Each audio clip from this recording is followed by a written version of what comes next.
The delay in the delivery of U.S. weapons has become a decisive factor contributing to Russia's advance on the battlefield, the New York Times has reported. The Kremlin took advantage of the shortage of weapons in the Ukrainian army and launched an offensive in Kharkiv.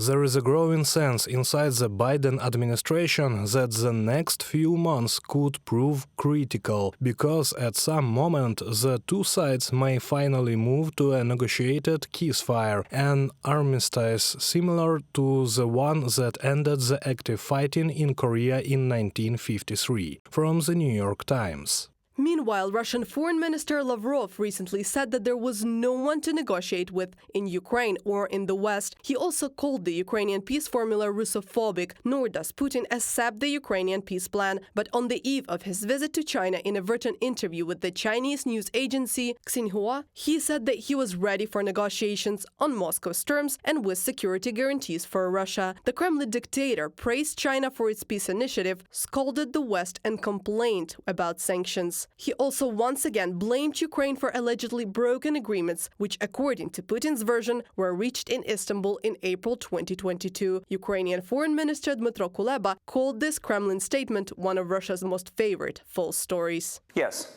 it is true that Ukrainian and Russian delegations have met since the early days of the invasion. They indeed discussed ways to end it.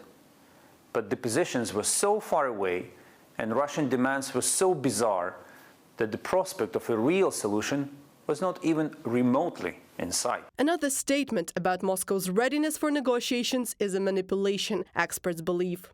Russia predictably begins to push the topic of negotiations. Putin's statement that it's possible without withdrawing. Russia predictably begins to push the topic of negotiations. Putin's statement that it's possible without withdrawing Russian troops is a bargain. But the truth is that the Russians do not have enough men and equipment. An offensive on Kharkiv and Sumy is a bluff. It is impossible. All they can do is take some actions in the border areas, and the main hope of the Russians is that by stretching Ukrainian forces, they will advance in the east, so our key task for this year is to hold out. It is clear that there will be no negotiations because Russia needs them only for a pause and accumulation of forces. Andriy Kovalenko, head of the Center for Countering Disinformation under the National Security and Defense Council of Ukraine on Telegram.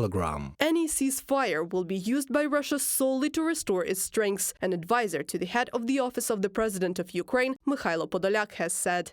Russia is sending its convicts to storm Ukrainian cities and massively attacking Ukrainian cities with missiles while talking about peace. And any ceasefire will be used solely for the resumption and deployment of forces. Mikhailo Podolyak, advisor to the head of the office of the President of Ukraine on Telegram.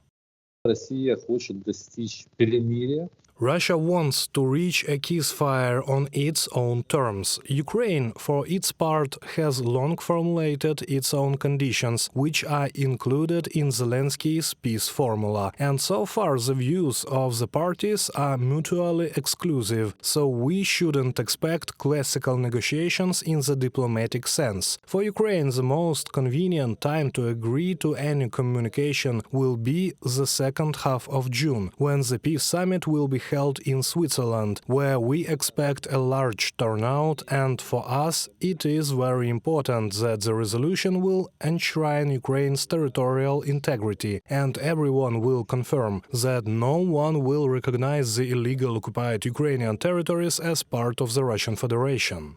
It is up to Kyiv to decide when to negotiate and on what terms, former U.S. Deputy Secretary of State Victoria Nuland said. It will be up to the Ukrainian people what their territorial ambitions should be. But there are certain things that are existential. Any deal that they cut in their interest and in the larger global interest has to be a deal that Putin is compelled to stick to. Victoria Nuland, U.S. Deputy Secretary of State from 2021 to 2024, in an interview with Politico. Any agreement that Ukraine signs with Russia should include the withdrawal of Russian troops from its territory, Victoria Nuland stressed. Therefore, the task of the allies is to prepare Kyiv for negotiations from a position of strength. Reported by Anastasia Tarnavska, Yulia Granovska, UATV News.